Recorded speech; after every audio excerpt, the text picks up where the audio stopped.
RMC, il est 7h10, Jean-Jacques. 7h10, j'ai entendu du cinéma au milieu du foot, je comprends plus rien du tout. Enfin bon, 7h10, vous êtes sur RMC. Tiens, écoutez bien ce que je vais vous dire. Lorsqu'on est président de la France, on n'est pas conseiller général de canton. On prend la mesure de la situation et on change de braquet. Qui dit cela? Ce n'est pas moi. C'est Pascal Cherki, député socialiste, qui s'adresse à François Hollande. Lorsqu'on est président de la République française, on n'est pas conseiller général de canton. Voilà ce qu'il dit. Ça commence à faire du bruit. Les députés socialistes du 14e arrondissement de Paris. J'en parlerai avec Bruno Leroux, le patron des députés socialistes, tout à l'heure, entre 8h30 et 9h. J'en parlerai tout à l'heure avec Jean-François Aquili. Mais auparavant, nous allons revenir sur ce qui s'est passé dans l'Oise. Oui, des électeurs socialistes du premier tour ont voté Front National au second tour. Et puis, je vais parler du travail au noir. Dans un instant, sport national. À tout de suite. Bourdin & Co, les acteurs de l'actualité sont sur RMC. Il est 7h12. Bien, je voudrais parler du travail au noir. Pourquoi? On parle beaucoup de chômage, évidemment, c'est catastrophique. D'ailleurs, on se demande si les responsables politiques ont des solutions pour réduire le chômage. Quelles solutions? Vous nous dites 3216rmc.fr si vous en avez. Comment relancer la croissance qui crée de l'emploi?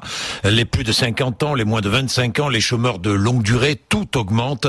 Parallèlement, parlons du travail au noir, parce que qui sont les plus nombreux à travailler au noir? Les plus de 50 ans, les moins de 25 ans et les chômeurs de longue durée, évidemment, parce qu'ils n'ont souvent pas d'autre solution. Maître Éric Rocheblave, bonjour. Bonjour Jean-Jacques Bourdin. Vous êtes avocat au barreau de Montpellier, spécialiste en droit du travail. Le travail au noir, ce n'est pas nouveau. On dit que ça coûterait au budget de l'État plus de 60 milliards d'euros par an. Vous dites, Éric Rocheblave, vous rencontrez le travail au noir régulièrement, vous dites que c'est un sport national. Pourquoi? Oui, le professionnel que je suis peut témoigner que le travail au noir est aujourd'hui quelque chose de commun et banal, et malgré ses conséquences catastrophiques. Et il prend des formes diverses et variées: travail dissimulé, marchandage, prêt illicite de personnel, emploi d'un étranger démuni de titre de travail, cumul d'irréguliers d'emploi, fraude aux revenus de remplacement. La liste est très longue. La liste est très très longue, mais parfois c'est un choix. Enfin, un choix.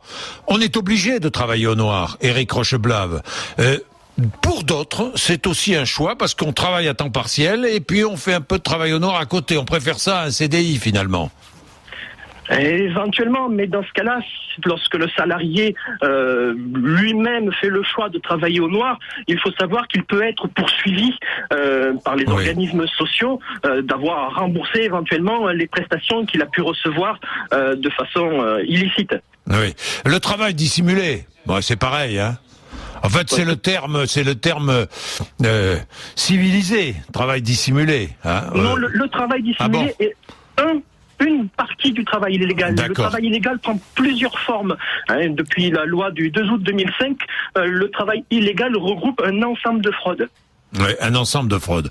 Vous voyez beaucoup au prud'homme de travail au noir, de travail dissimulé? Bien sûr, c'est quelque chose de commun qui prend différentes formes.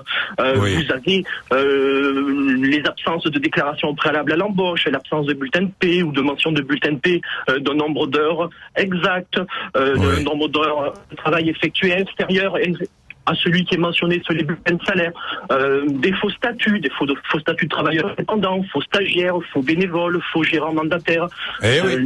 Les formes de dissimulation sont nombreuses. Oui, Éric Rocheblave, ça concerne tous les secteurs, hein, de la secrétaire du kiné, à qui l'on paie les heures supplémentaires en espèces, au secteur du tourisme, du gardiennage, de la restauration, etc., du bâtiment. Ça touche absolument tous les secteurs. Tous les secteurs sont concernés, et particulièrement dans la région Languedoc-Roussillon, le bâtiment, l'hôtellerie, la restauration et l'agriculture sont particulièrement victimes de ce fléau. Bien, merci Éric Rocheblave. Le travail au noir, mais c'est indispensable aussi pour la bonne marche de l'économie française. Je me souviens d'un sous-préfet qui me disait cela. Il me disait s'il n'y avait pas le travail au noir, nous aurions des crises sociales encore plus fortes. Vous témoignez. 3216rmc.fr. Vous en parlez sur RMC ce matin. Je vous attends et tout à l'heure entre 9h et 10h. Nous parlerons abondamment de cela. Vous êtes obligé de travailler au noir parce que vous ne trouvez pas de boulot par ailleurs et que vous n'avez pas d'autre solution. 7h15, Mathieu Béliard.